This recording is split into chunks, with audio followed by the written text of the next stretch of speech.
Le comte de Monte Cristo, partie 44 du livre audio, chapitre 109. Les assises. L'affaire Benedetto, comme on disait alors au palais et dans le monde, avait produit une énorme sensation. Habitué du café de Paris, du boulevard de Gand et du bois de Boulogne, le faux Cavalcanti, pendant qu'il était resté à Paris et pendant les 2 ou 3 mois qu'avait duré sa splendeur, avait fait une foule de connaissances. Les journaux avaient raconté les diverses stations du prévenu dans sa vie élégante et dans sa vie de bagne. Il en résultait la plus vive curiosité chez ceux-là, surtout, qui avaient personnellement connu le prince Andrea Cavalcanti. Aussi ceux-là, surtout, étaient-ils décidés à tout risquer pour aller voir sur le banc des accusés M. Benedetto, l'assassin de son camarade de chaîne. Pour beaucoup de gens, Benedetto était, sinon une victime, du moins une erreur de la justice. On avait vu M. Cavalcanti père à Paris, et l'on s'attendait à le voir de nouveau apparaître pour réclamer son illustre rejeton. Bon nombre de personnes qui n'avaient jamais entendu parler de la fameuse polonaise avec laquelle il avait débarqué chez le comte de Monte Cristo s'étaient senties frappées de l'air digne, de la gentilhommerie et de la science du monde qu'avait montré le vieux patricien, lequel, il faut le dire, semblait un seigneur parfait toutes les fois qu'il ne parlait point et ne faisait point d'arithmétique. Quant à l'accusé lui-même, beaucoup de gens se rappelaient l'avoir vu si aimable, si beau, si prodigue, qu'ils aimaient mieux croire à quelque machination de la part d'un ennemi, comme on en trouve en ce monde, où les grandes fortunes élèvent les moyens de faire le mal et le bien à la hauteur du merveilleux et la puissance à la hauteur de l'inouï.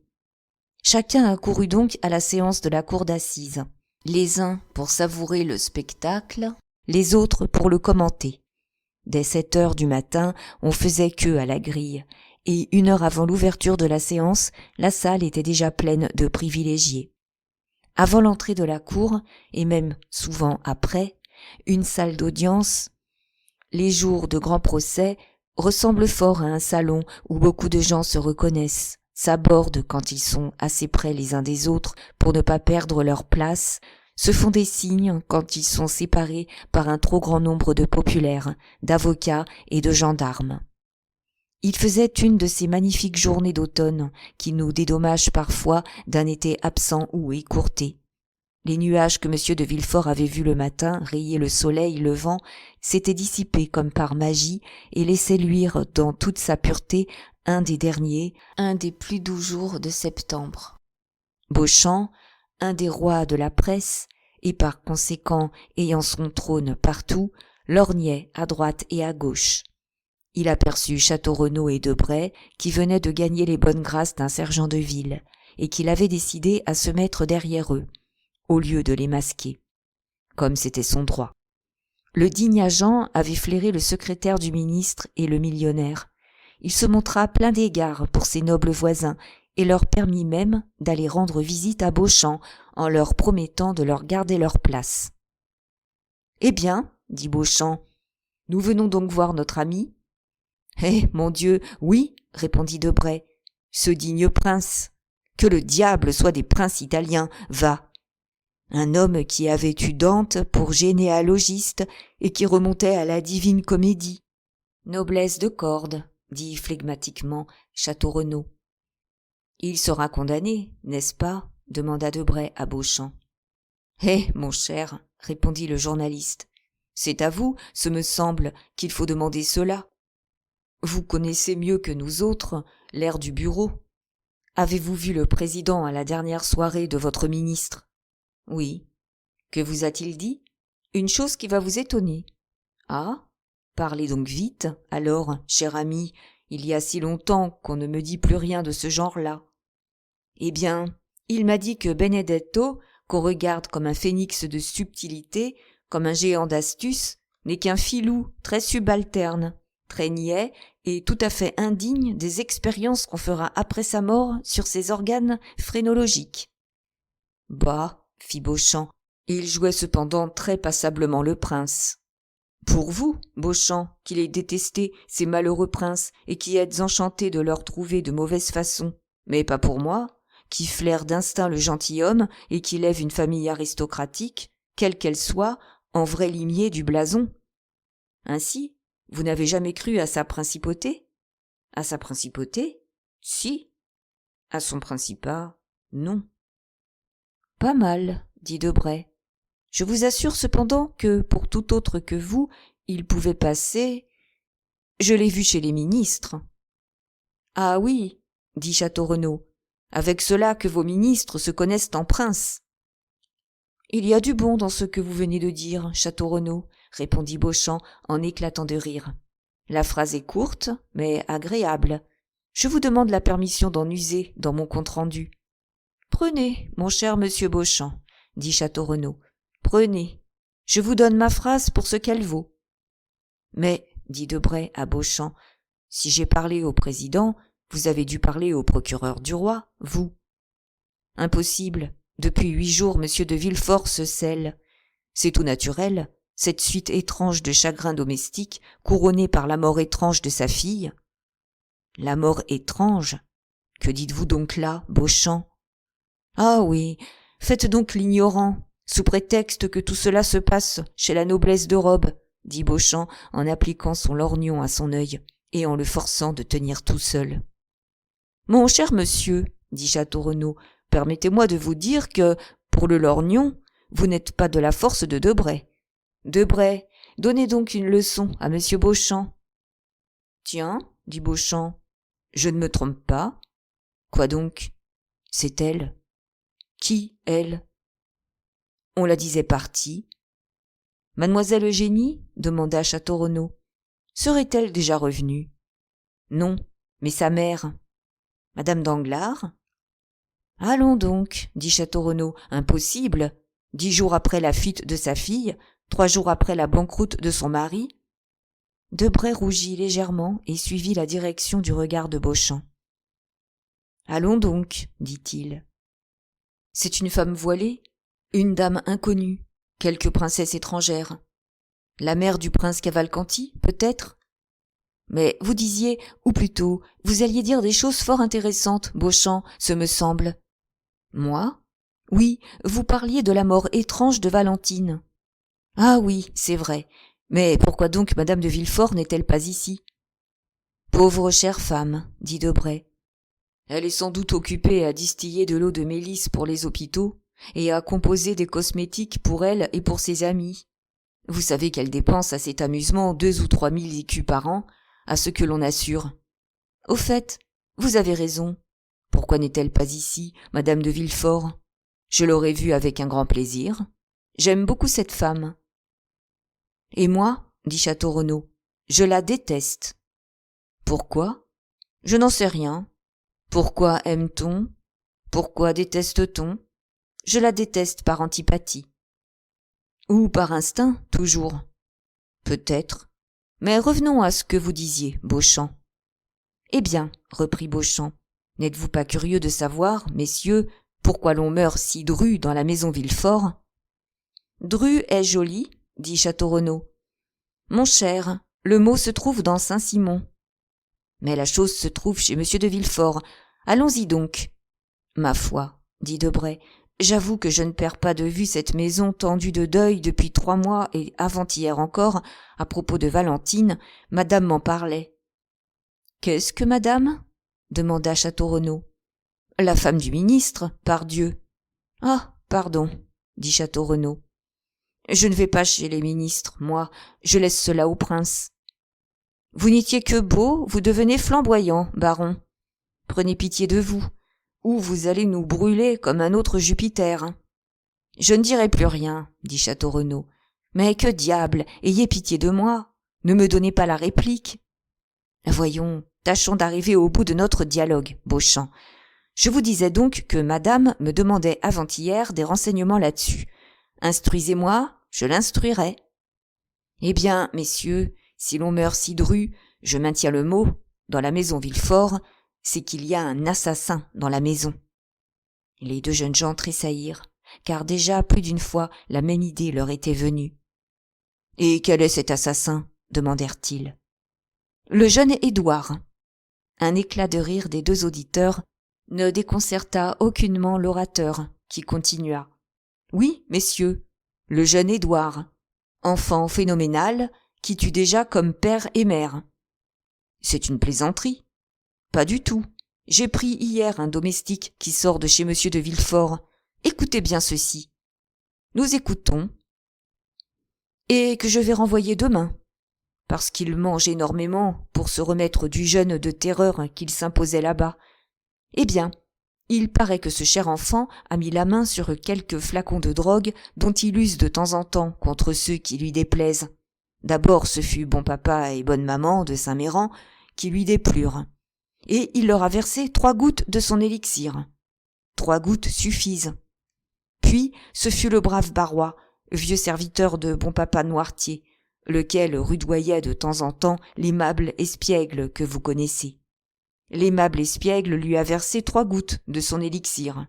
Ainsi fut fait de la pauvre Valentine, qui ne le rudoyait pas, elle, mais dont il était jaloux. Il lui a versé 3 gouttes de son élixir, et pour elle comme pour les autres, tout a été fini. « Mais quel diable de conte nous faites-vous là ?» dit Château-Renaud.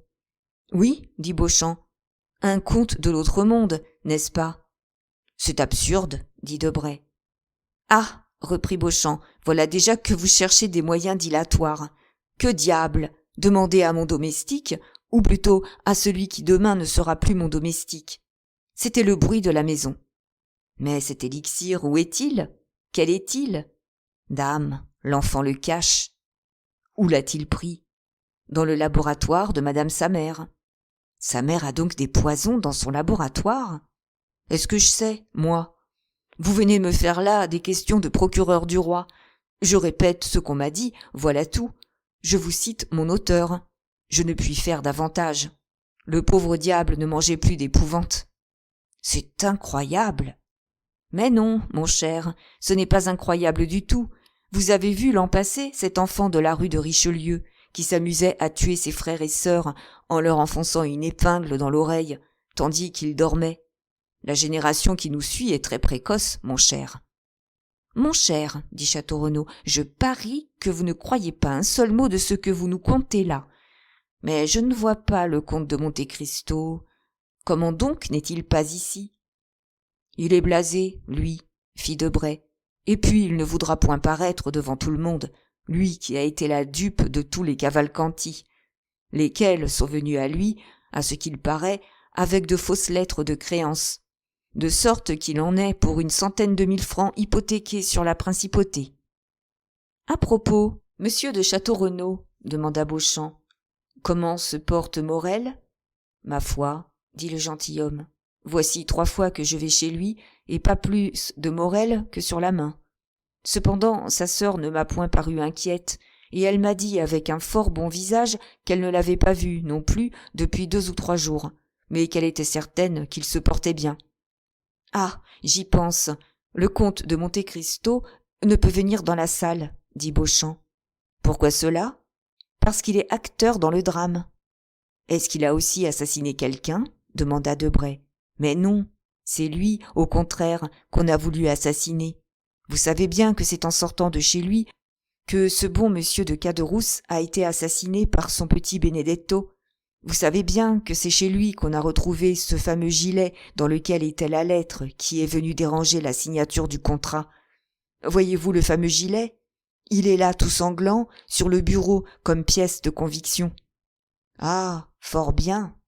Chut, messieurs, voici la cour. À nos places. En effet, un grand bruit se fit entendre dans le prétoire. Le sergent de ville appela ses 2 protégés par un « hum » énergique, et l'huissier, paraissant au seuil de la salle des délibérations, cria de cette voix glapissante que les huissiers avaient déjà du temps de Beaumarchais. « La cour, messieurs !» Chapitre 110. L'acte d'accusation. Les juges prirent séance au milieu du plus profond silence. Les jurés s'assirent à leur place. Monsieur de Villefort, objet de l'attention, et nous dirons presque de l'admiration générale, se plaça couvert dans son fauteuil, promenant un regard tranquille autour de lui. Chacun regardait avec étonnement cette figure grave et sévère, sur l'impassibilité de laquelle les douleurs paternelles semblaient n'avoir aucune prise, et l'on regardait avec une espèce de terreur cet homme étranger aux émotions de l'humanité. « Gendarme, dit le président, amenez l'accusé. » À ces mots, l'attention du public devint plus active, et tous les yeux se fixèrent sur la porte par laquelle Benedetto devait entrer. Bientôt cette porte s'ouvrit et l'accusé parut. L'impression fut la même sur tout le monde, et nul ne se trompa à l'expression de sa physionomie. Ses traits ne portaient pas l'empreinte de cette émotion profonde qui refoule le sang au cœur et décolore le front et les joues. Ses mains, gracieusement posées l'une sur son chapeau, l'autre dans l'ouverture de son gilet de piqué blanc, n'étaient agitées d'aucun frisson. Son œil était calme et même brillant. À peine dans la salle, le regard du jeune homme se mit à parcourir tous les rangs des juges et des assistants et s'arrêta plus longuement sur le président et surtout sur le procureur du roi. Auprès d'Andrea se plaça son avocat nommé d'office, car Andrea n'avait point voulu s'occuper de ces détails auxquels il n'avait paru attacher aucune importance. Jeune homme aux cheveux d'un blond fade, au visage rougi par une émotion 100 fois plus sensible que celle du prévenu. Le président demanda la lecture de l'acte d'accusation, rédigé, comme on sait, par la plume si habile et si implacable de Villefort. Pendant cette lecture, qui fut longue, et qui, pour tout autre, eût été accablante, l'attention publique ne cessa de se porter sur Andrea, qui en soutint le poids avec la gaieté d'âme d'un Spartiate. Jamais Villefort peut-être n'avait été si concis ni si éloquent. Le crime était présenté sous les couleurs les plus vives, les antécédents du prévenu, sa transfiguration, la filiation de ses actes depuis un âge assez tendre, étaient déduits avec le talent que la pratique de la vie et la connaissance du cœur humain pouvaient fournir à un esprit aussi élevé que celui du procureur du roi. Avec ce seul préambule, Benedetto était à jamais perdu dans l'opinion publique, en attendant qu'il fût puni plus matériellement par la loi. Andrea ne prêta pas la moindre attention aux charges successives qui s'élevaient et retombaient sur lui. M. de Villefort, qui l'examinait souvent et qui sans doute continuait sur lui les études psychologiques qu'il avait eu si souvent l'occasion de faire sur les accusés, M. de Villefort ne put une seule fois lui faire baisser les yeux, quelle que fussent la fixité et la profondeur de son regard. Enfin, la lecture fut terminée. « Accusé, dit le président, vos noms et prénoms. » Andrea se leva. « Pardonnez-moi, monsieur le président, dit-il d'une voix dont le timbre vibrait parfaitement pur, mais je vois que vous allez prendre un ordre de questions dans lequel je ne puis vous suivre. J'ai la prétention que c'est à moi de justifier plus tard d'être une exception aux accusés ordinaires. Veuillez donc, je vous prie, me permettre de répondre en suivant un ordre différent. Je n'en répondrai pas moins à toutes. » Le président, surpris, regarda les jurés qui regardèrent le procureur du roi. Une grande surprise se manifesta dans toute l'assemblée, mais Andrea ne parut aucunement s'en émouvoir. « Votre âge ? » dit le président. « Répondrez-vous à cette question ? » « À cette question, comme aux autres, je répondrai, monsieur le président, mais à son tour. »« Votre âge, » répéta le magistrat.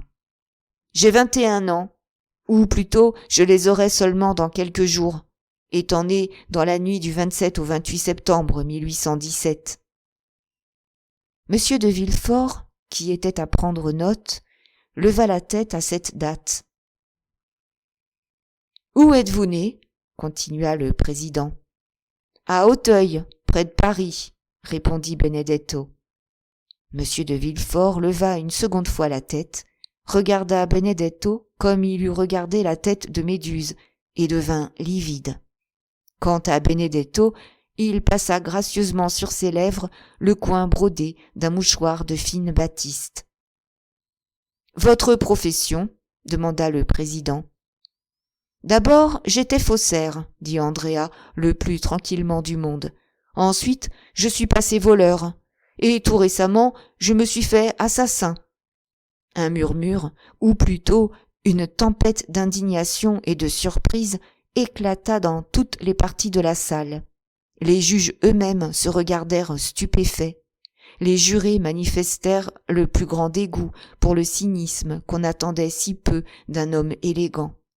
M. de Villefort appuya une main sur son front qui, d'abord pâle, était devenu rouge et bouillant. Tout à coup, il se leva, regardant autour de lui comme un homme égaré. L'air lui manquait. « Cherchez-vous quelque chose, monsieur le procureur du roi ?» demanda Benedetto avec son plus obligeant sourire. M. de Villefort ne répondit rien et se rassit, ou plutôt retomba sur son fauteuil. « Est-ce maintenant, prévenu, que vous consentez à dire votre nom ?» demanda le président. L'affectation brutale que vous avez mise à énumérer vos différents crimes, que vous qualifiez de profession, l'espèce de point d'honneur que vous y attachez, ce dont, au nom de la morale et du respect dû à l'humanité, la Cour doit vous blâmer sévèrement, voilà peut-être la raison qui vous a fait tarder de vous nommer. Vous voulez faire ressortir ce nom par les titres qui le précèdent. « C'est incroyable, monsieur le président, » dit Benedetto du ton de voix le plus gracieux et avec les manières les plus polies. « Comme vous avez lu au fond de ma pensée. C'est en effet dans ce but que je vous ai prié d'intervertir l'ordre des questions. » La stupeur était à son comble. Il n'y avait plus dans les paroles de l'accusé ni forfanterie ni cynisme. L'auditoire, ému, pressentait quelque foudre éclatante au fond de ce nuage sombre. « Eh bien, dit le président, votre nom ?» « Je ne puis vous dire mon nom, car je ne le sais pas, mais je sais celui de mon père, et je peux vous le dire. » Un éblouissement douloureux aveugla Villefort. On vit tomber de ses joues des gouttes de sueur âcre et pressées sur les papiers qu'il remuait d'une main convulsive et éperdue. « Dites alors le nom de votre père, » reprit le président. Pas un souffle, pas une haleine ne troublait le silence de cette immense assemblée. Tout le monde attendait. « Mon père est procureur du roi, » répondit tranquillement Andrea. « Procureur du roi ?» fit avec stupéfaction le président, sans remarquer le bouleversement qui se faisait sur la figure de Villefort. « Procureur du roi ? Oui, et puisque vous voulez savoir son nom, je vais vous le dire. Il se nomme de Villefort. » L'explosion, si longtemps contenue par le respect qu'en séance on porte à la justice, se fit jour, comme un tonnerre, du fond de toutes les poitrines. La cour elle-même ne songea point à réprimer ce mouvement de la multitude. Les interjections, les injures adressées à Benedetto, qui demeurait impassible, les gestes énergiques, le mouvement des gendarmes, le ricanement de cette partie fangeuse qui, dans toute assemblée, monte à la surface au moment de trouble et de scandale, tout cela dura 5 minutes avant que les magistrats et les huissiers eussent réussi à rétablir le silence. Au milieu de tout ce bruit, on entendait la voix du président qui s'écriait « Vous jouez-vous de la justice, accusés ? Et oseriez-vous donner à vos concitoyens le spectacle d'une corruption qui, dans une époque qui cependant ne laisse rien à désirer sous ce rapport, n'aurait pas encore eu son égal ?» 10 personnes s'empressaient auprès de monsieur le procureur du roi, à demi écrasé sur son siège, et lui offraient des consolations, des encouragements, des protestations de zèle et de sympathie.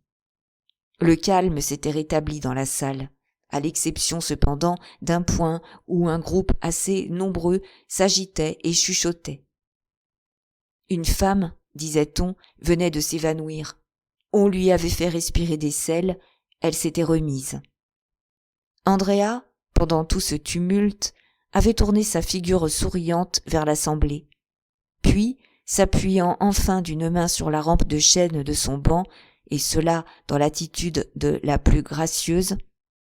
« Messieurs, dit-il, à Dieu ne plaise que je cherche à insulter la cour et à faire, en présence de cette honorable assemblée, un scandale inutile. On me demande quel âge j'ai. Je le dis. On me demande où je suis né. Je réponds. On me demande mon nom. Je ne puis le dire, puisque mes parents m'ont abandonné. Mais je puis bien, sans dire mon nom, puisque je n'en ai pas, dire celui de mon père.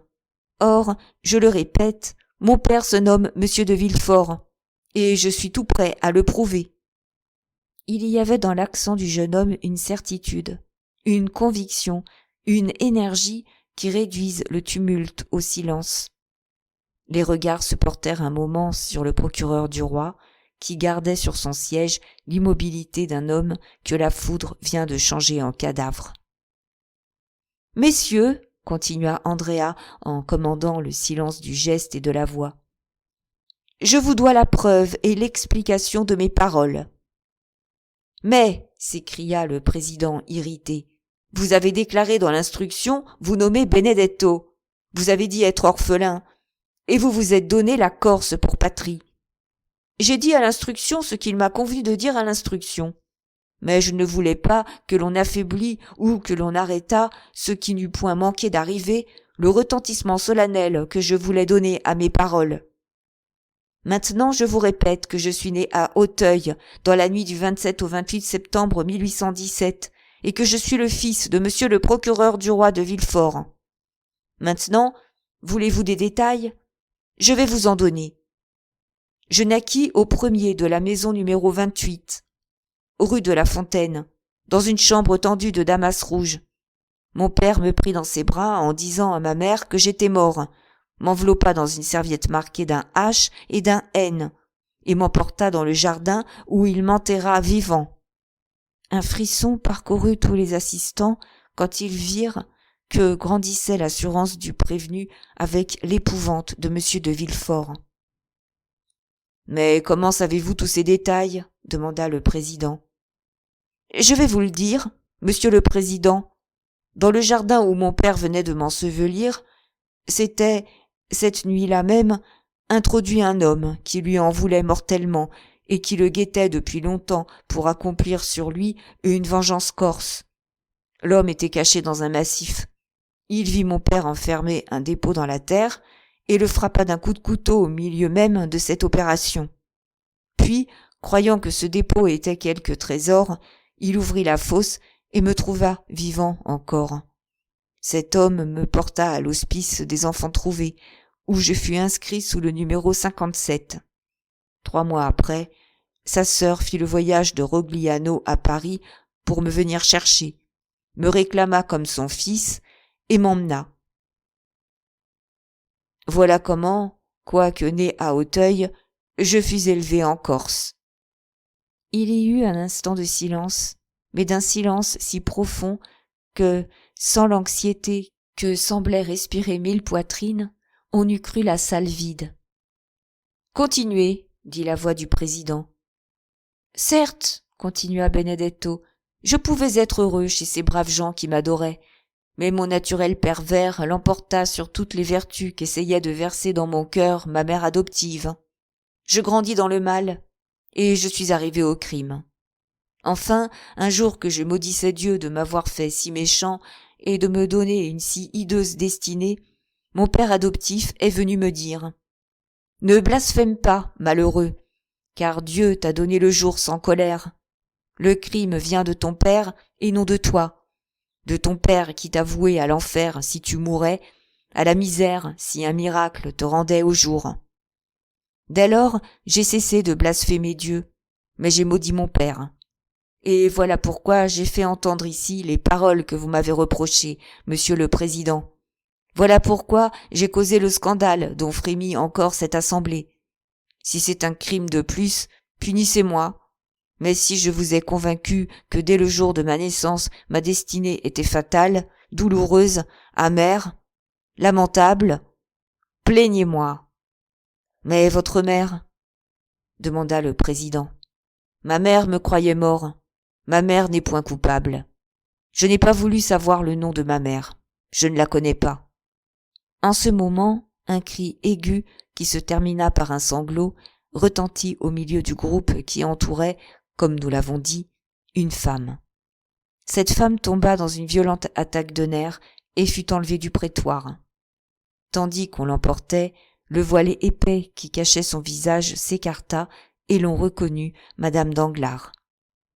Malgré l'accablement de ses sens énervés, malgré le bourdonnement qui frémissait à son oreille, malgré l'espèce de folie qui bouleversait son cerveau, Villefort la reconnut et se leva. « Les preuves, dit le président. Prévenu, souvenez-vous que ce tissu d'horreur a besoin d'être soutenu par les preuves les plus éclatantes. »« Les preuves ?» dit Benedetto en riant. « Les preuves, vous les voulez ?»« Oui. »« Eh bien, regardez monsieur de Villefort et demandez-moi encore les preuves. » Chacun se retourna vers le procureur du roi qui, sous le poids de ces 1000 regards rivés sur lui, s'avança dans l'enceinte du tribunal, chancelant, les cheveux en désordre et le visage couperosé par la pression de ses ongles. L'assemblée tout entière poussa un long murmure d'étonnement. « On me demande les preuves, mon père, dit Benedetto. Voulez-vous que je les donne ? » Non, non, balbutia M. de Villefort d'une voix étranglée. Non, c'est inutile. Comment, inutile ? S'écria le président. Mais que voulez-vous dire ? Je veux dire, s'écria le procureur du roi, que je me débattrai en vain sous l'étreinte mortelle qui m'écrase, messieurs. Je suis, je le reconnais, dans la main du Dieu vengeur. Pas de preuves. Il n'en est pas besoin. Tout ce que vient de dire ce jeune homme est vrai. Un silence sombre et pesant, comme celui qui précède les catastrophes de la nature, enveloppa dans son manteau de plomb tous les assistants, dont les cheveux se dressaient sur la tête. « Et quoi, monsieur de Villefort ?» s'écria le président. « Vous ne cédez pas à une hallucination ?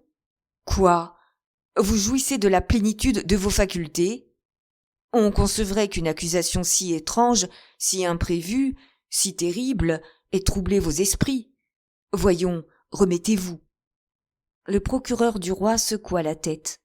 Ses dents s'entrechoquaient avec violence, comme celles d'un homme dévoré par la fièvre, et cependant il était d'une pâleur mortelle. « Je jouis de toutes mes facultés, monsieur, dit-il. Le corps seulement souffre, et cela se conçoit. Je me reconnais coupable de tout ce que ce jeune homme vient d'articuler contre moi, et je me tiens chez moi à la disposition de monsieur le procureur du roi, mon successeur. » Et en prononçant ces mots d'une voix sourde et presque étouffée, monsieur de Villefort se dirigea en vacillant vers la porte, que lui ouvrit d'un mouvement machinal l'huissier de service.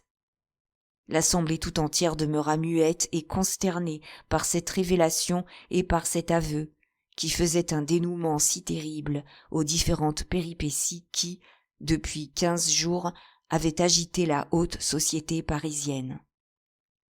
« Eh bien, dit Beauchamp, qu'on vienne dire maintenant que le drame n'est pas dans la nature. »« Ma foi, dit Château-Renaud, j'aimerais encore mieux finir comme monsieur de Morcerf. Un coup de pistolet paraît doux près d'une pareille catastrophe. »« Et puis, il tue, dit Beauchamp. »« Et moi qui avais eu un instant l'idée d'épouser sa fille, dit Debray. A-t-elle bien fait de mourir, mon Dieu, la pauvre enfant ? » « La séance est levée, messieurs, dit le président, et la cause remise à la prochaine session. L'affaire doit être instruite de nouveau et confiée à un autre magistrat. » Quant à Andrea, toujours aussi tranquille et beaucoup plus intéressant, il quitta la salle escorté par les gendarmes qui, involontairement, lui témoignaient des égards. « Eh bien, que pensez-vous de cela, mon brave homme ? » demanda Debray au sergent de ville en lui glissant un louis dans la main. « Il y aura des circonstances atténuantes, » répondit celui-ci. Chapitre 111. Expiation. Monsieur de Villefort avait vu s'ouvrir devant lui les rangs de la foule, si compacte qu'elle fût. Les grandes de douleur sont tellement vénérables qu'il n'est pas d'exemple, même dans les temps les plus malheureux, que le premier mouvement de la foule réunie n'ait pas été un mouvement de sympathie pour une grande catastrophe. Beaucoup de gens haïs ont été assassinés dans une émeute.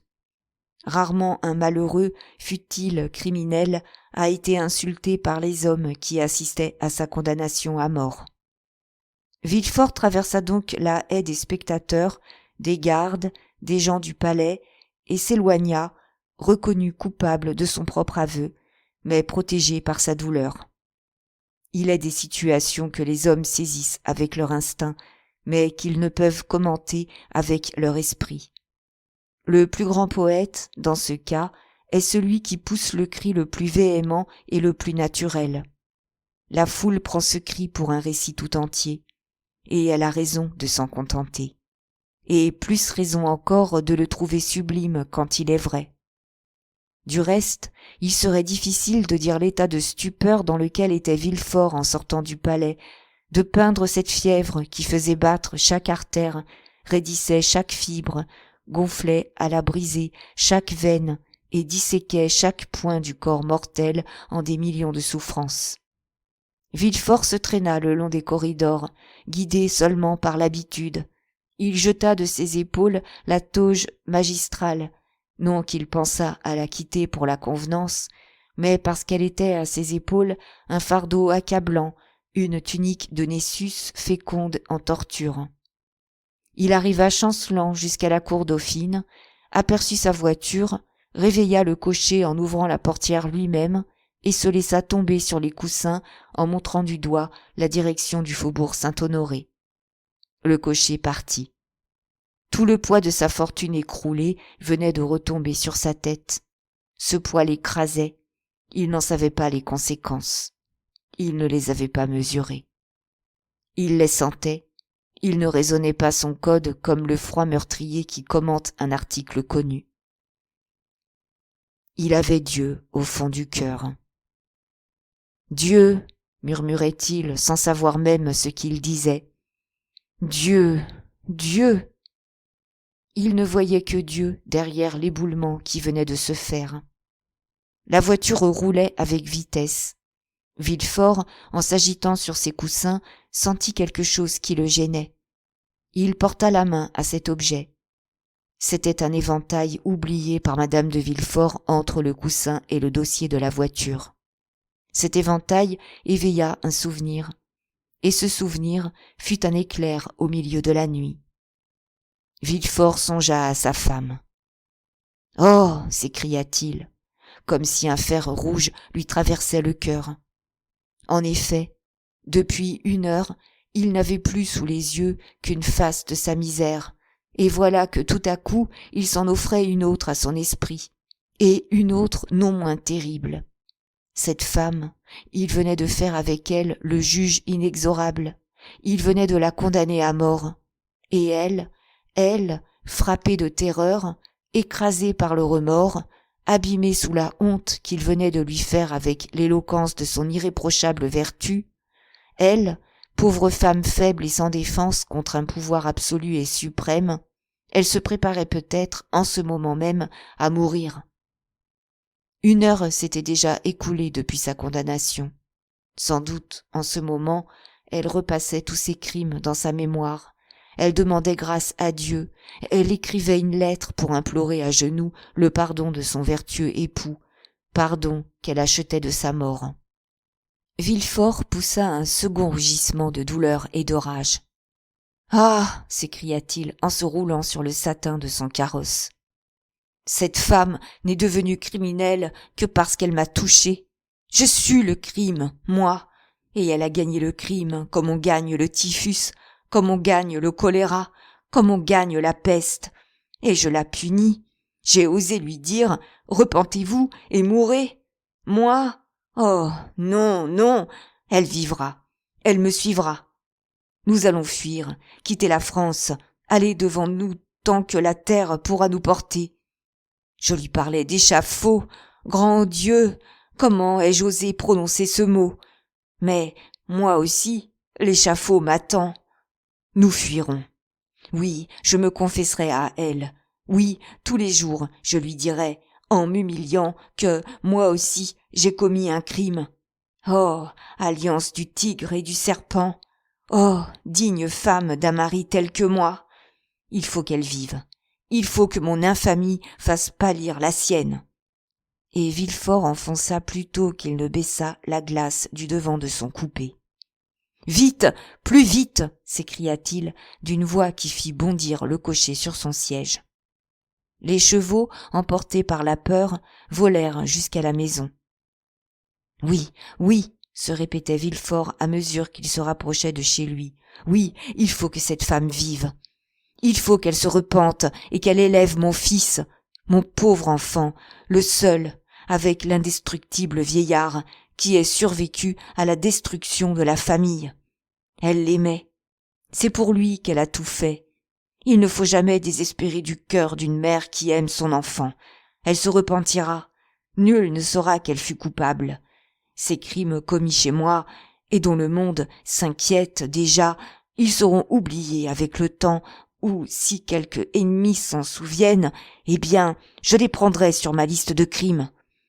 1, 2, 3 de plus, qu'importe, ma femme se sauvera en portant de l'or, et surtout en portant son fils, loin du gouffre où il me semble que le monde va tomber avec moi. Elle vivra, elle sera heureuse encore, puisque tout son amour est dans son fils, et que son fils ne la quittera point. J'aurai fait une bonne action. Cela allège le cœur. Et le procureur du roi respira plus librement qu'il n'avait fait depuis longtemps. La voiture s'arrêta dans la cour de l'hôtel. Villefort s'élança du marchepied sur le perron. Il vit les domestiques surpris de le voir revenu si vite. Il ne lut pas autre chose sur leur physionomie. Nul ne lui adressa la parole. On s'arrêta devant lui, comme d'habitude, pour le laisser passer. Voilà tout. Il passa devant la chambre de Noirtier et, par la porte, il ne s'inquiéta point de la personne qui était avec son père. C'était ailleurs que son inquiétude le tirait. « Allons, dit-il en montant le petit escalier qui conduisait au palier où était l'appartement de sa femme et la chambre vide de Valentine. Allons, rien n'est changé ici. » Avant tout, il ferma la porte du palier. « Il faut que personne ne nous dérange, dit-il. Il faut que je puisse lui parler librement, m'accuser devant elle, lui tout dire. » Il s'approcha de la porte, mit la main sur le bouton de cristal. La porte céda. « Pas fermée. Oh, bien, très bien, murmura-t-il. Et il entra dans le petit salon où dans la soirée on dressait un lit pour Édouard, car, quoique en pension, Édouard rentrait tous les soirs. Sa mère n'avait jamais voulu se séparer de lui. Il embrassa d'un coup d'œil tout le petit salon. « Personne, dit-il. Elle est dans sa chambre à coucher, sans doute. » Il s'élança vers la porte. Là, le verrou était mis. Il s'arrêta, frissonnant. « Héloïse » cria-t-il. Il lui sembla entendre remuer un meuble. « Héloïse » répéta-t-il. « Qui est là » demanda la voix de celle qui l'appelait. Il lui sembla que cette voix était plus faible que de coutume. « Ouvrez, ouvrez » s'écria Villefort. « C'est moi !» Mais malgré cet ordre, malgré le ton d'angoisse avec lequel il était donné, on n'ouvrit pas. Villefort enfonça la porte d'un coup de pied. À l'entrée de la chambre qui donnait dans son boudoir, Madame de Villefort était debout, pâle, les traits contractés, et le regardant avec des yeux d'une fixité effrayante. « Héloïse, Héloïse, dit-il, qu'avez-vous? Parlez !» La jeune femme étendit vers lui sa main raide et livide. « C'est fait, monsieur, » dit-elle avec un râlement qui sembla déchirer son gosier. « Que voulez-vous donc encore de plus ?» Et elle tomba de sa hauteur sur le tapis. Villefort courut à elle, lui saisit la main. Cette main serrait convulsivement un flacon de cristal à bouchon d'or. Madame de Villefort était morte. Villefort, ivre d'horreur, recula jusqu'au seuil de la chambre et regarda le cadavre. « Mon fils !» s'écria-t-il tout à coup. « Où est mon fils ? Édouard ! Édouard !» Et il se précipita hors de l'appartement en criant « Édouard ! Édouard !» Ce nom était prononcé avec un tel accent d'angoisse que les domestiques accoururent. « Mon fils ! Où est mon fils ?» demanda Villefort. « Qu'on l'éloigne de la maison, qu'il ne voie pas. »« Monsieur Édouard n'est point en bas, monsieur, » répondit le valet de chambre. « Il joue sans doute au jardin. Voyez, voyez. »« Non, monsieur. Madame a appelé son fils il y a une demi-heure à peu près. Monsieur Édouard est entré chez madame et n'est point descendu depuis. » Une sueur glacée inonda le front de Villefort. Ses pieds trébuchèrent sur la dalle. Ses idées commencèrent à tourner dans sa tête comme les rouages désordonnés d'une montre qui se brise.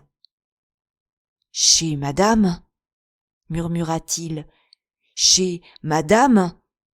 Et il revint lentement sur ses pas, s'essuyant le front d'une main, s'appuyant de l'autre aux parois de la muraille.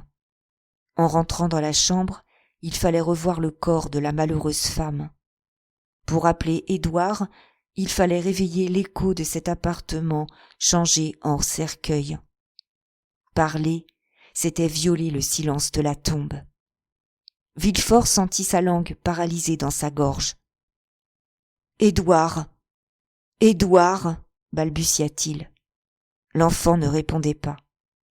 Où donc était l'enfant qui, au dire des domestiques, était entré chez sa mère et n'en était pas sorti?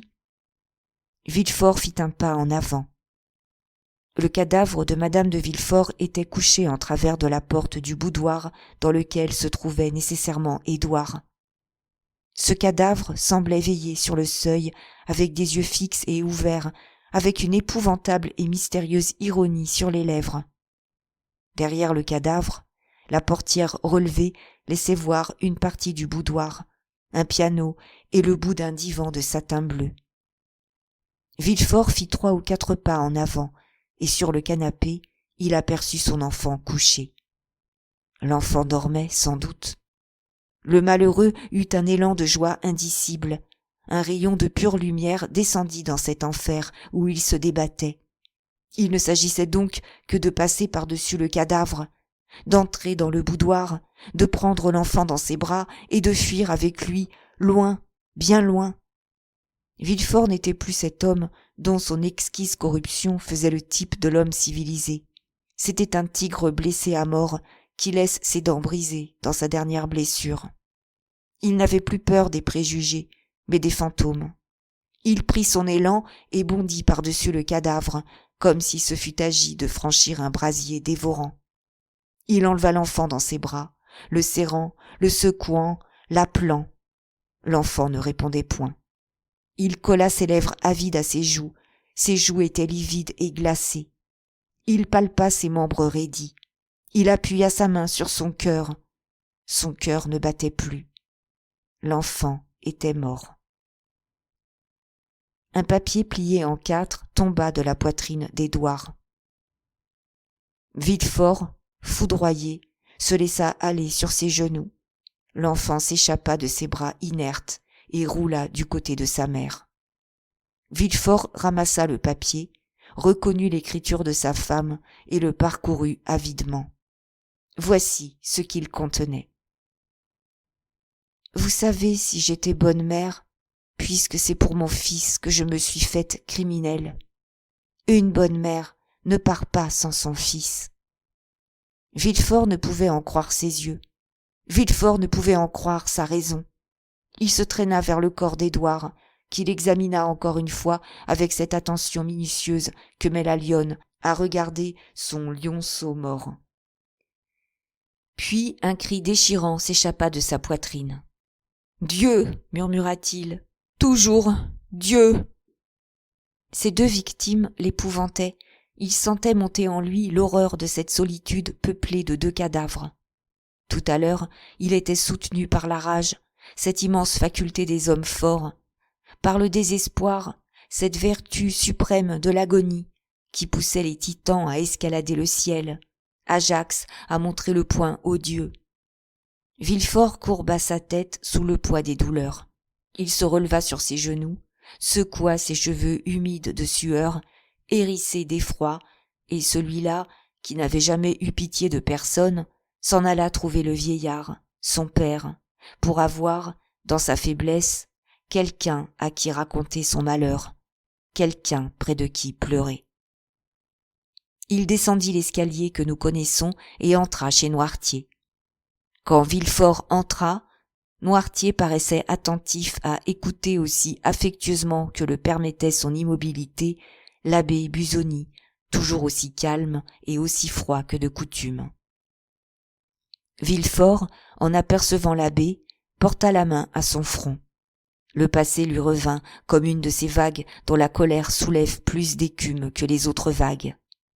Il se souvint de la visite qu'il avait faite à l'abbé le surlendemain du dîner d'Auteuil et de la visite que lui avait faite l'abbé à lui-même le jour de la mort de Valentine. « Vous ici, monsieur, dit-il, mais vous n'apparaissez donc jamais que pour escorter la mort ?» Busoni se redressa. En voyant l'altération du visage du magistrat, l'éclat farouche de ses yeux, il comprit, ou crut comprendre, que la scène des assises était accomplie. Il ignorait le reste. « Et j'y suis venu pour prier sur le corps de votre fille, » répondit Busoni. « Et aujourd'hui, qu'y venez-vous faire ? Je viens vous dire que vous m'avez assez payé, votre dette, et qu'à partir de ce moment, je vais prier Dieu qu'il se contente comme moi. »« Mon Dieu !» fit Villefort en reculant, l'épouvante sur le front. « Cette voix, ce n'est pas celle de l'abbé Busoni ? » ?»« Non. » L'abbé arracha sa fausse tonsure, secoua la tête, et ses longs cheveux noirs, cessant d'être comprimés, retombèrent sur ses épaules et encadrèrent son mâle visage. « C'est le visage de monsieur de Monte Cristo !» s'écria Villefort, les yeux hagards. « Ce n'est pas encore cela, monsieur le procureur du roi. Cherchez mieux, et plus loin. Cette voix, où l'ai-je entendue pour la première fois ?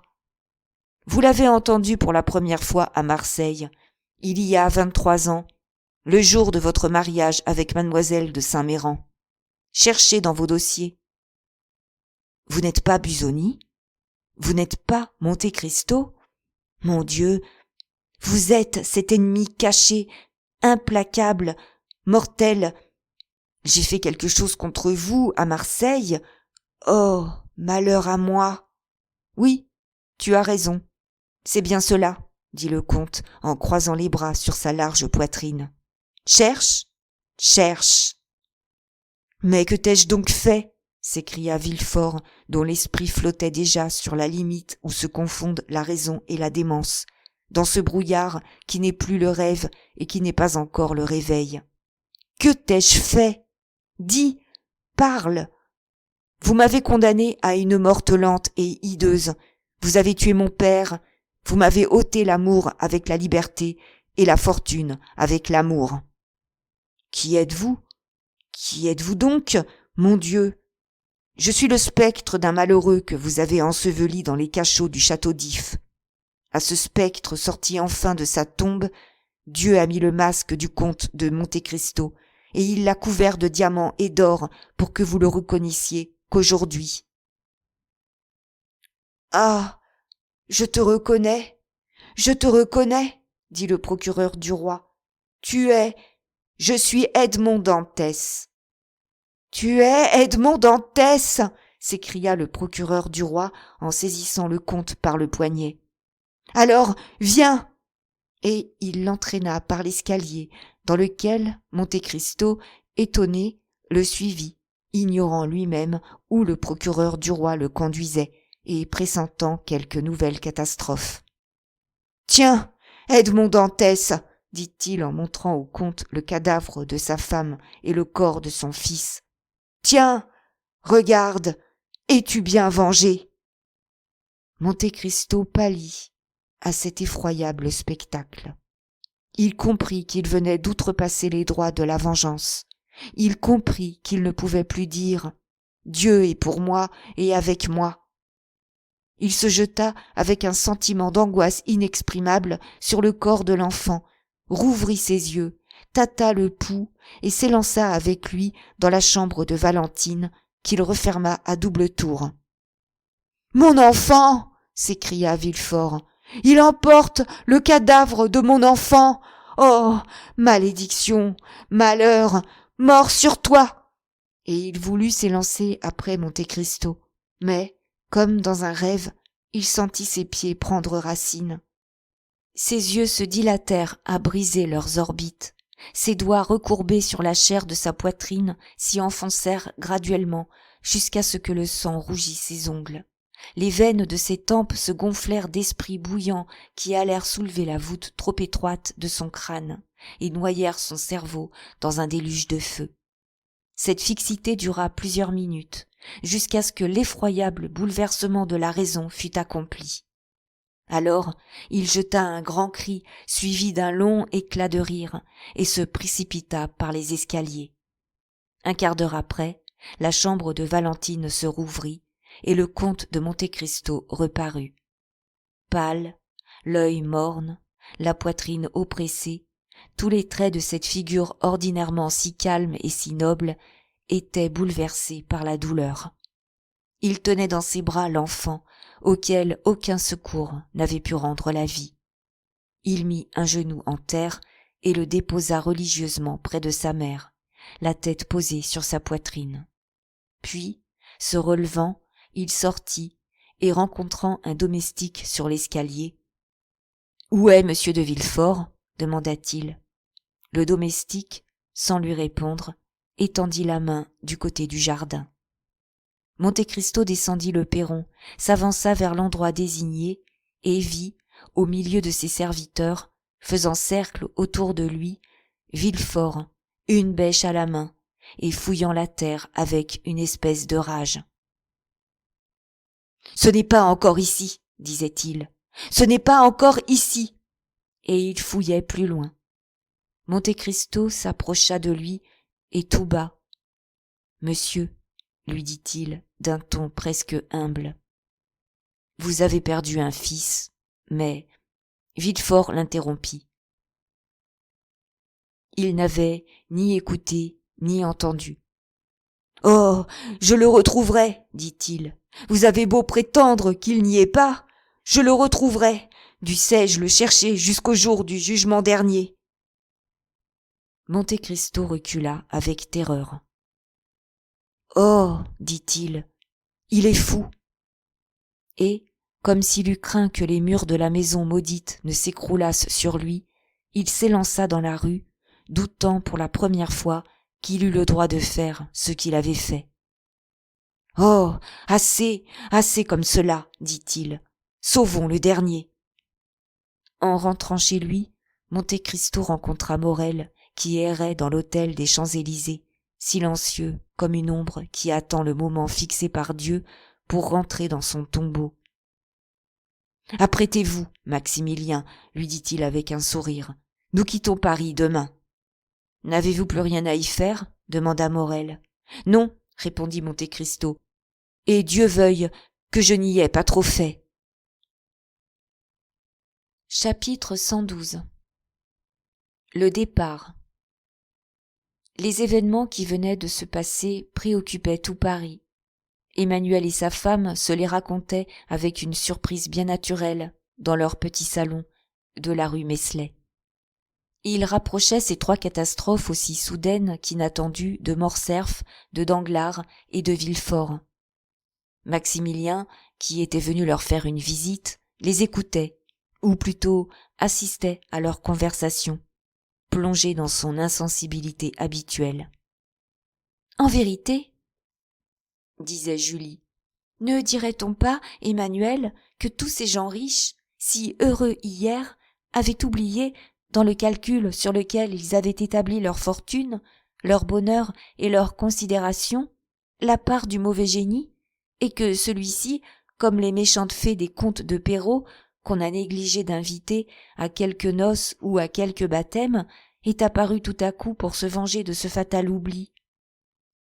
Que de désastres, disait Emmanuel, pensant à Morcerf et à Danglars. Que de souffrances, disait Julie, en se rappelant Valentine, que par instinct de femme elle ne voulait pas nommer devant son frère. Si c'est Dieu qui les a frappés, disait Emmanuel, c'est que Dieu, qui est la suprême bonté, n'a rien trouvé dans le passé de ces gens-là qui méritât l'atténuation de la peine. C'est que ces gens-là étaient maudits. N'es-tu pas bien téméraire dans ton jugement, Emmanuel, dit Julie, quand mon père, le pistolet à la main, était prêt à se brûler la cervelle, si quelqu'un eût dit comme tu le dis à cette heure, cet homme a mérité sa peine, ce quelqu'un-là ne se serait-il point trompé? Oui, mais Dieu n'a pas permis que notre père succomba, comme il n'a pas permis qu'Abraham sacrifiât son fils. Au patriarche comme à nous, il a envoyé un ange qui a coupé à moitié chemin les ailes de la mort. Il achevait à peine de prononcer ces paroles que le bruit de la cloche retentit. C'était le signal donné par le concierge qu'une visite arrivait. Presque au même instant, la porte du salon s'ouvrit et le comte de Monte-Cristo parut sur le seuil. Ce fut un double cri de joie de la part des deux jeunes gens. Maximilien releva la tête et la laissa retomber. « Maximilien, dit le comte, sans paraître remarquer les différentes impressions que sa présence produisait sur ses hôtes. « Je viens vous chercher. »« Me chercher ?» dit Morrel, comme sortant d'un rêve. « Oui, dit Monte-Cristo, n'est-il pas convenu que je vous emmène, et ne vous ai-je pas prévenu de vous tenir prêt ?»« Me voici, dit Maximilien.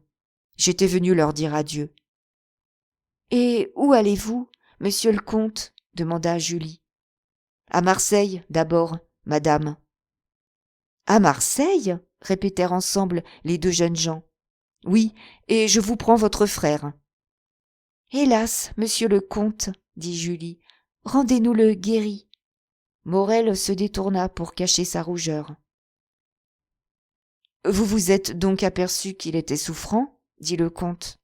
« Oui, répondit la jeune femme, et j'ai peur qu'il ne s'ennuie avec nous. »« Je le distrairai, reprit le comte. »« Je suis prêt, monsieur, dit Maximilien.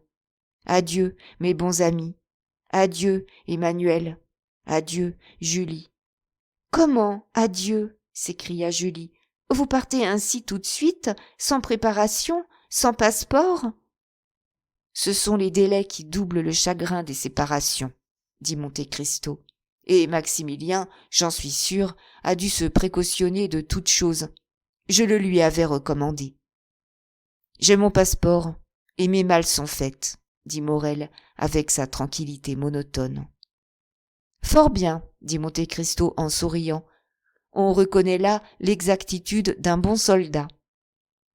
Et vous nous quittez comme cela, dit Julie, à l'instant? Vous ne nous donnez pas un jour, pas une heure?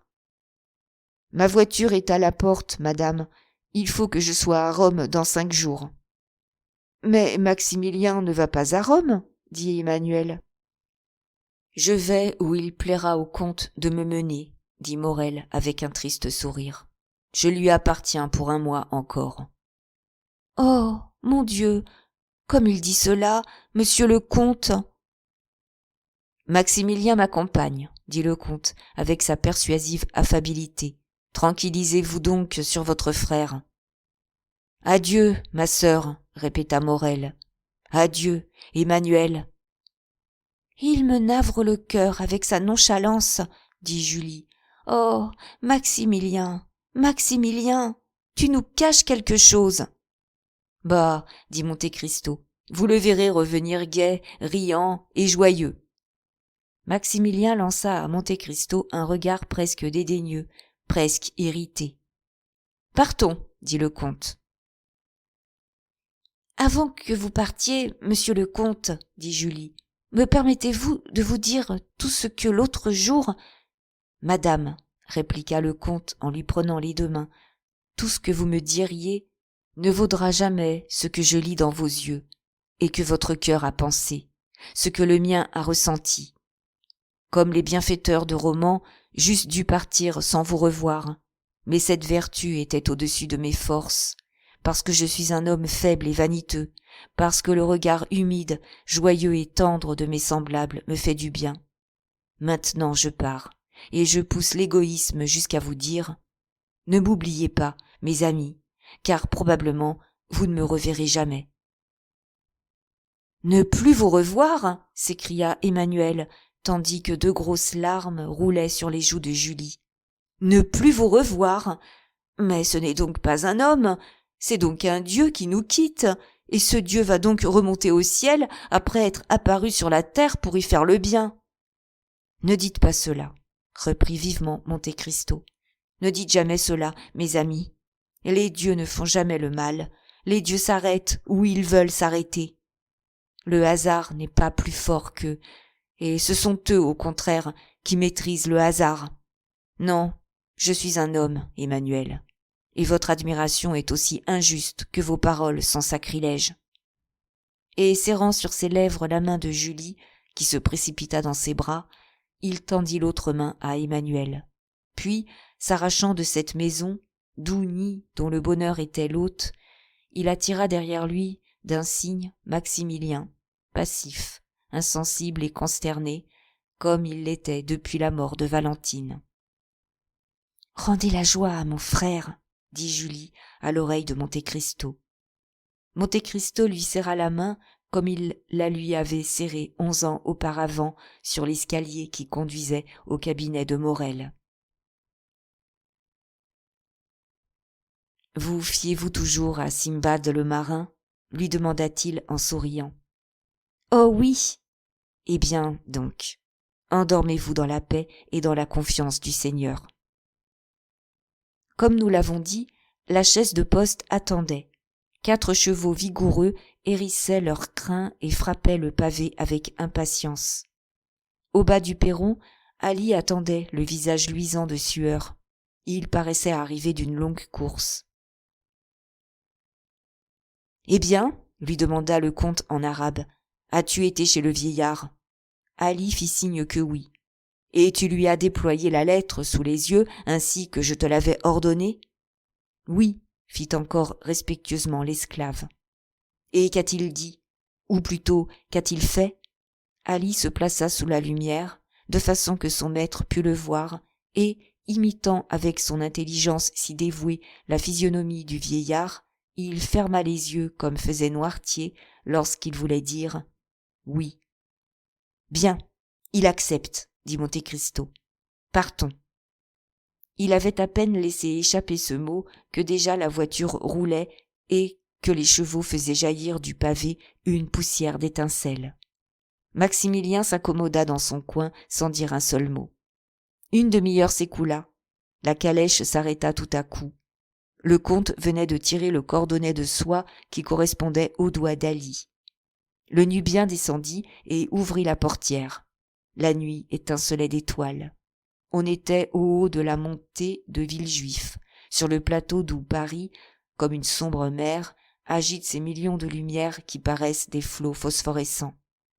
Flots en effet, flots plus bruyants, plus passionnés, plus mobiles, plus furieux, plus avides que ceux de l'océan irrité, flots qui ne connaissent pas le calme comme ceux de la vaste mer, flots qui se heurtent toujours, écument toujours, engloutissent toujours. Le comte demeura seul, et, sur un signe de sa main, la voiture fit quelques pas en avant.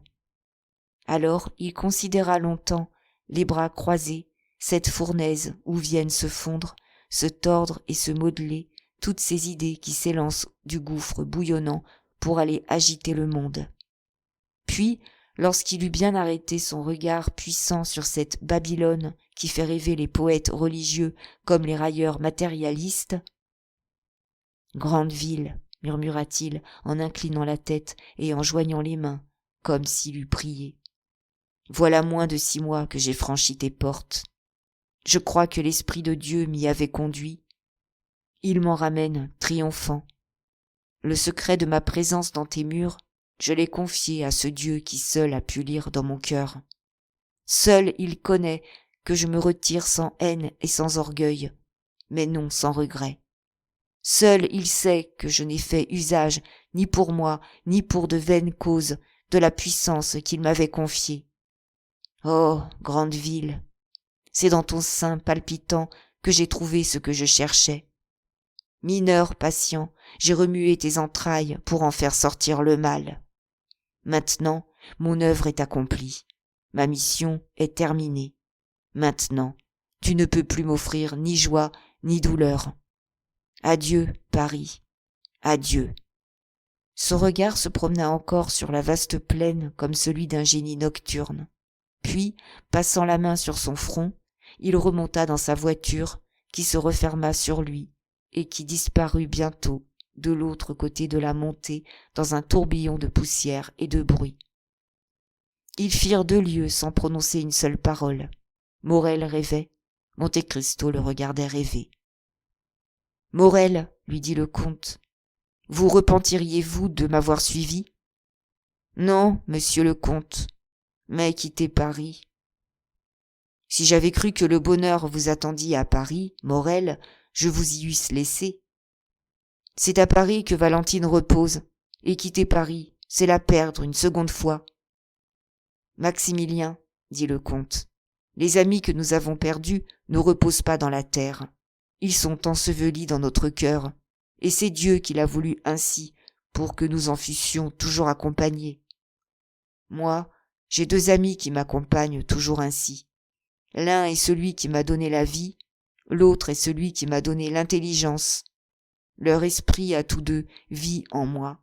Je les consulte dans le doute, et si j'ai fait quelque bien, c'est à leur conseil que je le dois. Consultez la voix de votre cœur, Morel, et demandez-lui si vous devez continuer de me faire ce méchant visage. Mon ami, dit Maximilien, la voix de mon cœur est bien triste, et ne me promet que des malheurs. C'est le propre des esprits affaiblis de voir toute chose à travers un crêpe. C'est l'âme qui se fait à elle-même ses horizons. Votre âme est sombre. C'est elle qui vous fait un ciel orageux. Cela est peut-être vrai, dit Maximilien. Et il retomba dans sa rêverie. Le voyage se fit avec cette merveilleuse rapidité qui était une des puissances du comte. Les villes passaient comme des ombres sur leur route. Les arbres, secoués par les premiers vents de l'automne, semblaient venir au-devant d'eux comme des géants échevelés et s'enfuyaient rapidement dès qu'ils les avaient rejoints. Le lendemain, dans la matinée, ils arrivèrent à Châlons, où les attendait le bateau à vapeur du comte. Sans perdre un instant, la voiture fut transportée à bord. Les 2 voyageurs étaient déjà embarqués. Le bateau était taillé pour la course. On eût dit une pirogue indienne. Ses 2 roues semblaient 2 ailes avec lesquelles il rasait l'eau comme un oiseau voyageur. Morel lui-même éprouvait cette espèce d'énivrement de la vitesse. Et parfois, le vent qui faisait flotter ses cheveux semblait prêt pour un moment à écarter les nuages de son front. Quant au comte, à mesure qu'il s'éloignait de Paris, une sérénité presque surhumaine semblait l'envelopper comme une auréole. On eût dit d'un exilé qui regagne sa patrie. Bientôt, Marseille, blanche, tiède, vivante. Marseille, la sœur cadette de Tyr et de Carthage, et qui leur a succédé à l'empire de la Méditerranée. Marseille, toujours plus jeune à mesure qu'elle vieillit, apparut à leurs yeux. C'était pour tous 2 des aspects féconds en souvenirs que cette tour ronde, ce fort Saint-Nicolas, cet hôtel de ville de Puget, ce port au quai de briques où tous 2 avaient joué enfants. Aussi, d'un commun accord, s'arrêtèrent-ils tous 2 sur la Canebière. Un navire partait pour Alger. Les colis, les passagers entassés sur le pont, la foule des parents, des amis qui disaient adieu, qui criaient et pleuraient, spectacle toujours émouvant, même pour ceux qui assistent tous les jours à ce spectacle. Ce mouvement ne put distraire Maximilien d'une idée qu'il avait saisie du moment où il avait posé le pied sur les larges dalles du quai. « Tenez, dit-il, prenant le bras de Monte Cristo. Voici l'endroit où s'arrêta mon père quand le pharaon entra dans le port. Ici, le brave homme que vous sauviez de la mort et du déshonneur se jeta dans mes bras. Je sens encore l'impression de ses larmes sur mon visage. Et il ne pleurait pas seul. Bien des gens aussi pleuraient en nous voyant. Monte Cristo sourit. J'étais là, dit-il, en montrant à Morel l'angle d'une rue. Comme il disait cela, et dans la direction qu'indiquait le comte, on entendit un gémissement douloureux, et l'on vit une femme qui faisait signe à un passager du navire en partance. Cette femme était voilée. Monte Cristo la suivit des yeux avec une émotion que Morel eût facilement remarquée si, tout au contraire du comte, ses yeux à lui n'eussent été fixés sur le bâtiment. « Oh, mon Dieu !» s'écria Morel. « Je ne me trompe pas !» Ce jeune homme qui salue avec son chapeau, ce jeune homme en uniforme, c'est Albert de Morcerf. « Oui, » dit Monte Cristo, « je l'avais reconnu. »« Comment cela ? Vous regardiez du côté opposé ?» Le comte sourit, comme il faisait quand il ne voulait pas répondre, et ses yeux se reportèrent sur la femme voilée qui disparut au coin de la rue. Alors il se retourna. « Cher ami, dit-il à Maximilien, n'avez-vous point quelque chose à faire dans ce pays ? » « J'ai à pleurer sur la tombe de mon père, » répondit sourdement Morel. « C'est bien. Allez, et attendez-moi là-bas. Je vous y rejoindrai. »« Vous me quittez ? » ?»« Oui, moi aussi, j'ai une pieuse visite à faire. » Morel laissa tomber sa main dans la main que lui tendait le comte. Puis, avec un mouvement de tête dont il serait impossible d'exprimer la mélancolie, il quitta le comte et se dirigea vers l'est de la ville. Monte Cristo laissa s'éloigner Maximilien, demeurant au même endroit jusqu'à ce qu'il eût disparu. Puis, alors, il s'achemina vers les allées de Meilhan, afin de retrouver la petite maison que les commencements de cette histoire ont dû rendre familière à nos lecteurs. Cette maison s'élevait encore à l'ombre de la grande allée de tilleuls qui sert de promenade aux Marseillais oisifs, tapissée de vastes rideaux de vigne qui croisaient, sur la pierre jaunie par l'ardent soleil du midi, leurs bras noircis et déchiquetés par l'âge.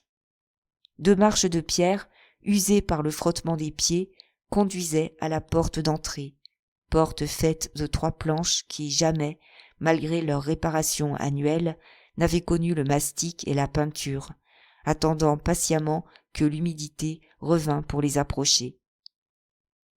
Cette maison, toute charmante malgré sa vétusté, toute joyeuse malgré son apparente misère, était bien la même qu'habitait autrefois le père Dantès. Seulement, le vieillard habitait la mansarde, et le comte avait mis la maison tout entière à la disposition de Mercédès. Ce fut là qu'entra cette femme au long voile que Monte Cristo avait vu s'éloigner du navire en partance. Elle en fermait la porte au moment même où il apparaissait à l'angle d'une rue, de sorte qu'il la vit disparaître presque aussitôt qu'il la retrouva. Pour lui, les marches usées étaient d'anciennes connaissances. Il savait mieux que personne ouvrir cette vieille porte, dont un clou à large tête soulevait le loquet intérieur. Aussi entra-t-il sans frapper, sans prévenir, comme un ami, comme un hôte. Au bout d'une allée pavée de briques s'ouvrait, riche de chaleur, de soleil et de lumière, un petit jardin, le même où, à la place indiquée, Mercédès avait trouvé la somme dont la délicatesse du comte avait fait remonter le dépôt à 24 ans.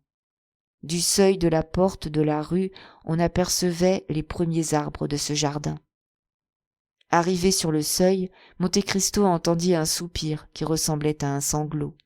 Ce soupir guida son regard, et, sous un berceau de jasmin de Virginie, au feuillage épais et aux longues fleurs de pourpre, il aperçut Mercédès, assise, inclinée et pleurant. Elle avait relevé son voile, et seule à la face du ciel, le visage caché par ses 2 mains, elle donnait librement l'essor à ses soupirs et à ses sanglots, si longtemps contenus par la présence de son fils. Monte Cristo fit quelques pas en avant, le sable cria sous ses pieds.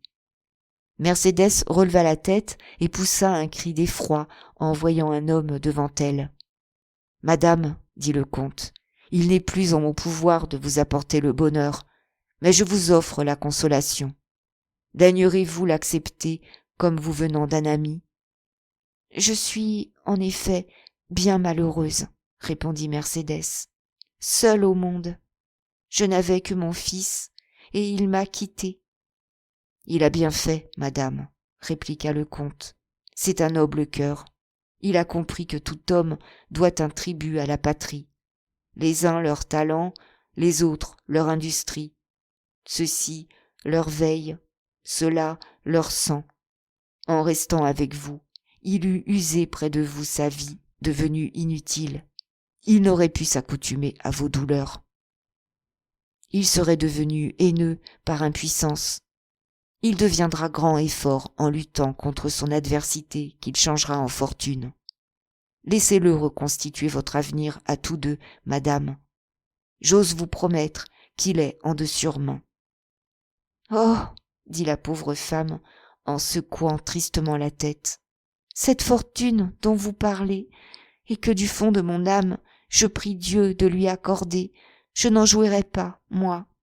Tant de choses se sont brisées en moi et autour de moi que je me sens près de ma tombe. Vous avez bien fait, monsieur le comte, de me rapprocher de l'endroit où j'ai été si heureuse. C'est là où l'on a été heureux que l'on doit mourir. » « Hélas, dit Monte Cristo, toutes vos paroles, madame, tombent amères et brûlantes sur mon cœur, d'autant plus amères et plus brûlantes que vous avez raison de me haïr. C'est moi qui ai causé tous vos maux. Que ne me plaignez-vous au lieu de m'accuser? Vous me rendriez bien plus malheureux encore. »« Vous haïr? Vous accuser? Vous, Edmond? Haïr? Accuser l'homme qui a sauvé la vie de mon fils, car c'était votre intention fatale et sanglante, n'est-ce pas, de tuer à monsieur de Morcerf ce fils dont il était fier? Oh, regardez-moi, et vous verrez s'il y a en moi l'apparence d'un reproche. » Le comte souleva son regard et l'arrêta sur Mercédès, qui, à moitié debout, étendait ses deux mains vers lui. « Oh, regardez-moi, » continua-t-elle avec un sentiment de profonde mélancolie. « On peut supporter l'éclat de mes yeux aujourd'hui. Ce n'est plus le temps où je venais sourire à Edmond Dantès, qui m'attendait là-haut, à la fenêtre de cette mansarde qu'habitait son vieux père. Depuis ce temps, bien des jours douloureux se sont écoulés, qui ont creusé comme un abîme entre moi et ce temps. Vous accuser, Edmond, vous haïr, mon ami. Non, c'est moi que j'accuse et que je hais. Oh, misérable que je suis !» s'écria-t-elle en joignant les mains et en levant les yeux au ciel. « Ai-je été punie? J'avais la religion, l'innocence, l'amour, ces trois bonheurs qui font les anges, et, misérable que je suis, j'ai douté de Dieu. » Monte Cristo fit un pas vers elle, et silencieusement lui tendit la main. « Non, » dit-elle en retirant doucement la sienne. « Non, mon ami, ne me touchez pas. Vous m'avez épargnée, et cependant, de tous ceux que vous avez frappés, j'étais la plus coupable. Tous les autres ont agi par haine, par cupidité, par égoïsme. Moi, j'ai agi par lâcheté. Eux désiraient. Moi, j'ai eu peur. Non, ne me pressez pas ma main. Edmond, vous méditez quelques paroles affectueuses. Je le sens. Ne la dites pas. Gardez-la pour une autre. Je n'en suis plus digne, moi. Voyez. » Elle découvrit tout à fait son visage. « Voyez, le malheur a fait mes cheveux gris. Mes yeux ont tant versé de larmes qu'ils sont cerclés de veines violettes. Mon front se ride. Vous, au contraire, Edmond, vous êtes toujours jeune, toujours beau, toujours fier. C'est que vous avez eu la foi, vous. C'est que vous avez eu la force. C'est que vous vous êtes reposé en Dieu et que Dieu vous a soutenu. Moi, j'ai été lâche. Moi, j'ai renié. Dieu m'a abandonné et me voilà. Mercédès fondit en larmes. Le cœur de la femme se brisait au choc des souvenirs. Monte Cristo prit sa main et la baisa respectueusement, mais elle sentit elle-même que ce baiser était sans ardeur, comme celui que le comte eût déposé sur la main de marbre de la statue d'une sainte. Il y a, continua-t-elle, des existences prédestinées dont une première faute brise tout l'avenir. Je vous croyais mort. J'eusse dû mourir. Car à quoi a-t-il servi que j'ai porté éternellement votre deuil dans mon cœur? À faire d'une femme de 39 ans une femme de 50, voilà tout. À quoi a-t-il servi que, seul entre tous, vous ayant reconnu, j'ai seulement sauvé mon fils? Ne devais-je pas aussi sauver l'homme, si coupable qu'il fût, que j'avais accepté pour époux? Cependant, je l'ai laissé mourir. Que dis-je, mon Dieu? J'ai contribué à sa mort par ma lâche insensibilité, par mon mépris, ne me rappelant pas, ne voulant pas me rappeler que c'était pour moi qu'il s'était fait parjure et traître. À quoi sert enfin que j'ai accompagné mon fils jusqu'ici, puisqu'ici je l'abandonne, puisque je le laisse partir seul, puisque je le livre à cette terre dévorante d'Afrique? Oh, j'ai été lâche, vous dis-je, j'ai renié mon amour, et, comme les renégats, je porte malheur à tout ce qui m'environne. Non, Mercédès, dit Monte Cristo, non. Reprenez meilleure opinion de vous-même. Non, vous êtes une noble et sainte femme, et vous m'aviez désarmée par votre douleur. Mais derrière moi, invisible, inconnu, irrité, il y avait Dieu, dont je n'étais que le mandataire et qui n'a pas voulu retenir la foudre que j'avais lancée. Oh, j'adjure ce Dieu, au pied duquel depuis 10 ans je me prosterne chaque jour. J'atteste ce Dieu que je vous avais fait le sacrifice de ma vie, et avec ma vie celui des projets qui y étaient enchaînés. Mais je le dis avec orgueil, Mercédès. Dieu avait besoin de moi, et j'ai vécu. Examinez le passé, examinez le présent, tâchez de deviner l'avenir, et voyez si je ne suis pas l'instrument du Seigneur. Les plus affreux malheurs, les plus cruelles souffrances, l'abandon de tous ceux qui m'aimaient, la persécution de ceux qui ne me connaissaient pas, voilà la première partie de ma vie. Puis, tout à coup, après la captivité, la solitude, la misère, l'air, la liberté, une fortune si éclatante, si prestigieuse, si démesurée, que, à moins d'être aveugle, j'ai dû penser que Dieu me l'envoyait dans de grands desseins. Dès lors, cette fortune m'a semblé être un sacerdoce. Dès lors, plus une pensée en moi pour cette vie dont vous, pauvre femme, vous avez parfois savouré la douceur. Pas une heure de calme, pas une. Je me sentais poussé comme le nuage de feu passant dans le ciel pour aller brûler les villes maudites. Comme ces aventureux capitaines qui s'embarquent pour un dangereux voyage, qui méditent une périlleuse expédition. Je préparais les vivres, je chargeais les armes, j'amassais les moyens d'attaque et de défense, habituant mon corps aux exercices les plus violents, mon âme aux chocs les plus rudes, instruisant mon bras à tuer, mes yeux à voir souffrir, ma bouche à sourire aux aspects les plus terribles.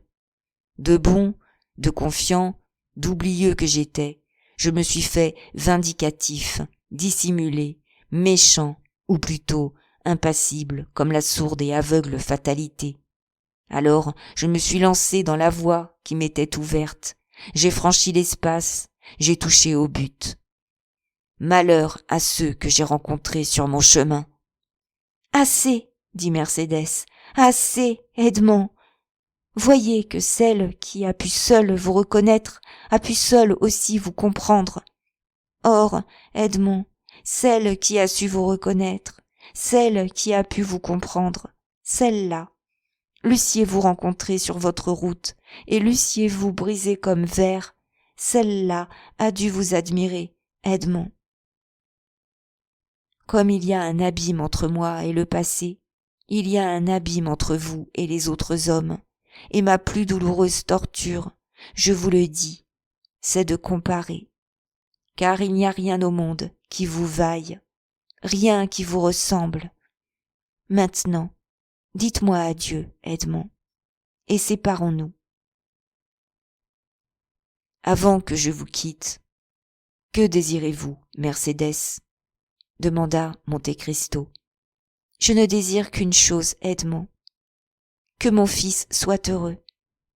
Priez le Seigneur, qui seul tient l'existence des hommes entre ses mains, d'écarter la mort de lui.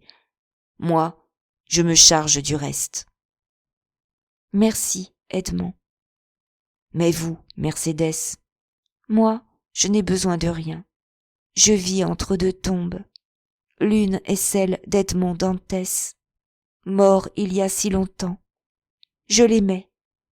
Ce mot ne sied plus à ma lèvre flétrie, mais mon cœur se souvient encore, et pour rien au monde je ne voudrais perdre cette mémoire du cœur. L'autre est celle d'un homme qu'Edmond Dantès a tué. J'approuve le meurtre, mais je dois prier pour le mort. Votre fils sera heureux, madame, répéta le comte. Alors je serai aussi heureuse que je puis l'être. Mais, enfin, que ferez-vous ? Mercédès sourit tristement.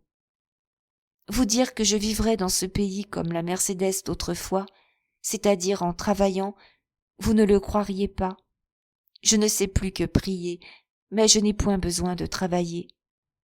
Le petit trésor enfoui par vous s'est retrouvé à la place que vous avez indiquée. On cherchera qui je suis, on demandera ce que je fais, on ignorera comment je vis. Qu'importe, c'est une affaire entre Dieu, vous et moi.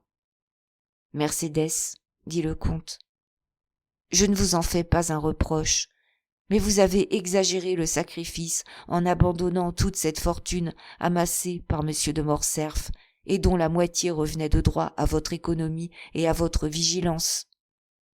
Je vois ce que vous m'allez proposer, mais je ne puis accepter, Edmond.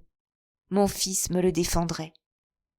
Aussi me garderai-je de rien faire pour vous qui n'ait l'approbation de M. Albert de Morcerf. Je saurai ses intentions et m'y soumettrai. Mais s'il accepte ce que je veux faire, l'imiterez-vous sans répugnance. Vous savez, Edmond, que je ne suis plus une créature pensante. De détermination, je n'en ai pas, sinon celle de n'en prendre jamais. Dieu m'a tellement secoué dans ces orages que j'en ai perdu la volonté. Je suis entre ses mains comme un passereau au cerf de l'aigle. Il ne veut pas que je meure puisque je vis.